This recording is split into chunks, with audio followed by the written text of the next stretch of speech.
in Fort Worth has issued a severe thunderstorm warning for northeastern Denton County in north-central Texas, southern Grayson County in north-central Texas, until 5 p.m. Central Daylight Time. At 4:08 p.m. Central Daylight Time, a severe thunderstorm was located near Pilot Point, or 14 miles south of Whitesboro, moving northeast at 55 miles per hour.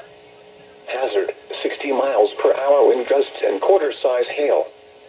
Source, radar indicated. Impact, hail damage to vehicles is expected.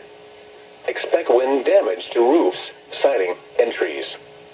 Locations impacted include Sherman, Denison, Pilot Point, Howe, Gunter, Bells, Tom Bean, Millwood, Dorchester, Raina Lake, Valley Lake, South Maid, Tioga, Ethel, Body, Ida, Carpenter's Bluff, Ambrose, Luella, and White Mound.